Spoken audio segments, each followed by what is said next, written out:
4,035 pounds. This is J Feather 23 hybrid with a slide, but no carpet here at Haylett RV of Coldwater, Michigan. And let's get this right out of the way. It has some soft spots in the floors. Basically, all four corners have some soft areas to them. It's not to the point that I'm willing to just write this thing off and call it a handyman special, but you definitely need to know what you're getting into before you get into this thing. And that's one of the nice things about working with Haylett RV. We just don't hide stuff, man. Because this is the kind of camper that, you know, at a glance, you're like, dang, it looks pretty good. You know, it's a little old, it's a little aged, but the money's right. Well, you know, we all know that something's too good to be true. If it looks too good to be true, then it probably is. Because at a glance, this thing looks great. But if you go through it a little bit further, like if you get under all of that dinette area, especially the front two corners, there's some soft spots there. When you're walking up the steps, they obviously held me coming in and out of this thing a half dozen times, but you can feel there's sponge to the floor. And when I say soft spots, that's what I mean. I mean there's sponge to the floor when I mention there's a soft spot over here or over there. And there are a couple of them, but it's nothing that I feel like, holy crap, I'm going to fall through this floor. And you're thinking, yeah, well, what caused that? There's definitely been measure water penetration in a couple areas of the RV. A lot of that is due to the fact that this is classic ultralight design built before ultralights and laminated RVs had been around long enough to know how they were going to hold up long term. The good news is that lightweight RVs are built a little thicker and bulkier today than they used to be. The bad news is that you have a couple of these floating out there. Now, back to the good news, you're dealing with Haylett RV, and we shoot you straight. So you're not going to get into something and get it home and go, oh my God, we made a thousands of dollars mistake. Little detail thing too, I noticed the corners of this table have, I don't know if they slipped when someone was sleeping on it or what, but they're a little, you know, cracked up there, but overall, still functional. That's kind of the story of this camper. It's not ideal, but it's good enough for like getting started for a super casual camper, you know, something like that. It could still get the job done. Now, I've got the slide open, but you might notice that's a very, very shallow slide out. It's only about a foot deep. So when that sofa closes, you still have like 3 feet or so here where you can walk through the RV. So it always remains travel accessible. And this big front 8-foot wide dinette folds down into a monster sleeper area. Now it's kind of crafty what they did here. There's storage all the way under the dinette, but the storage under that forward wall bench is actually your pass-through storage is what it is. Now you've got queen bunk ends front and rear. There's a little bit of spotting on them. It looks like this thing might have got put away wet at least once. It can happen, that's the thing. You know, if it's raining when you close your camper up, when you get home, you need to make sure you open that thing up and air it out.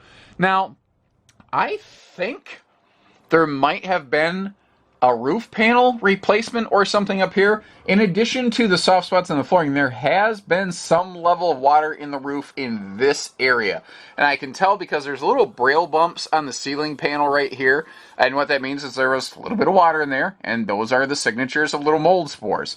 And then I noticed over here that this had sagged a little bit, but it's none of it's major. Like, it's a little bit soft right there. And this is a laminated roof, just like the walls and the floor. Like, if I come over here, you know, it's still pretty solid. But there was definitely a spot where there was some water there. It did sag a little bit, and I can see where someone went through some effort to reattach the overhead cabinets and maybe bulk up the gusseting on that a little bit.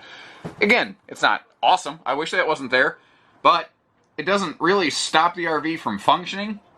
And it does make the RV a lot less expensive. That is one thing about all this. When we see stuff like this, guys, we know that you're not going to spend top dollar for something that isn't in flawless condition, and we're not going to lie about it and sacrifice our integrity. Because that's the thing. You let your integrity go one time, you never get it back, and that's just not the type of place we are at Haylett RV.